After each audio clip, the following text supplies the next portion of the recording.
The day the bank loan was due, it finally arrived. After I was laid off from big tech, I thought I could beat the odds. I put my severance and every cent of my life savings into my own startup, producing web dramas. But the reality of the industry had other plans.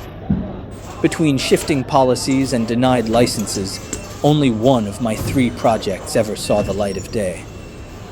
The other 2, along with my savings, simply became the wreckage of a failed ambition.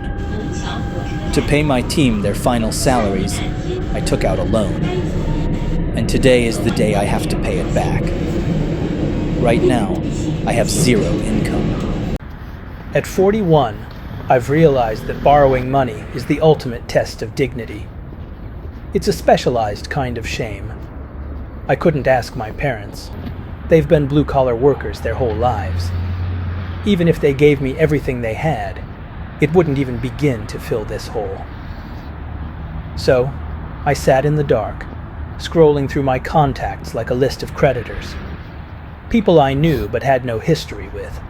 Pointless. Friends I loved but who were struggling themselves. I didn't want to break their hearts. Then there were the winners, the ones with both money and history. I drafted texts, stared at the screen, and deleted them. Then I wrote them again, and deleted them again. This went on for days. Finally, with the deadline looming, I reached out to a few best friends I'd known for over a decade. One guy, who I grew up with, used to tell me his home would always have a room for me, no matter where he was. His wife once told me she envied the pure brotherhood we shared. The responses were like a script. One told me he'd just cleared his credit cards and had no cash. Another told me his wife manages every cent now, and I'd have to ask her. Various reasons, various doors closing. I didn't get a single cent from my friends. It was the one thing I didn't expect. I guess life is like that. When you're winning, friends are everywhere. But when you're actually in trouble, you realize the world is suddenly very, very quiet. I had been holding on to some company stocks, hoping for a Santa Claus rally or a New Year surge to help cover the debt. But Santa didn't come, and neither did the market. I was prepared for the worst, defaulting or taking a predatory loan, until a former colleague messaged me. He asked, "Are you short on cash? I have some funds I don't need right now. You can use them." I stared at the message for a long time. We weren't close. We hadn't spoken since I left the company. When I was making my list of people to ask, he didn't even cross my mind. But in that moment, pride was a luxury I couldn't afford. I swallowed my ego and thanked him. Because he's in the US, the money hit my US bank account. I did the math.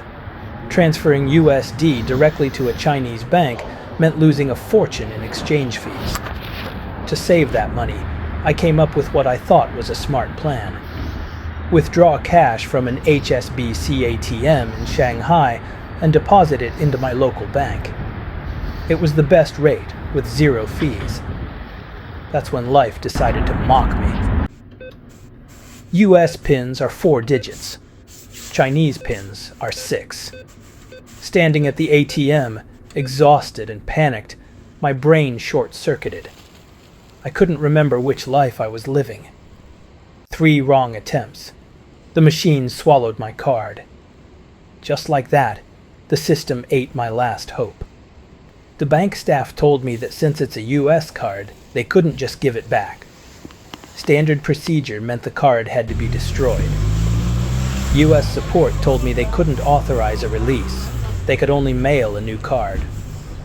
I didn't have time to wait for a package from across the ocean. The deadline was right now. I called the loan bank, explaining the situation, begging for a 1-day extension. They refused. I was ready to give up, but I tried one last desperate move. I asked the former colleague if he could lend me some RMB directly, promising to pay him back the moment I got my card. I didn't expect him to say yes, but he did. He actually took out a loan himself just to help me out. At the very last second, a man who wasn't even a friend saved my life. The next day, the bank made an exception and gave me my card back. I went to the ATM to pay him back. That's when I hit the final wall. In China, these machines only let you take 3,000 RMB at a time. By the time I hit 20,000, the screen flashed, "Daily withdrawal limit reached." I told the staff my card had a high limit. They looked at me blankly and said, "That's your card's limit. This is the machine's limit." I walked miles to another branch. Same message. It wasn't just that machine. It was a total daily limit for all ATMs under that bank for that specific card. I sat on a bench and messaged him. "I'm sorry. I can only pay you 20,000 a day. I'm going to need some time."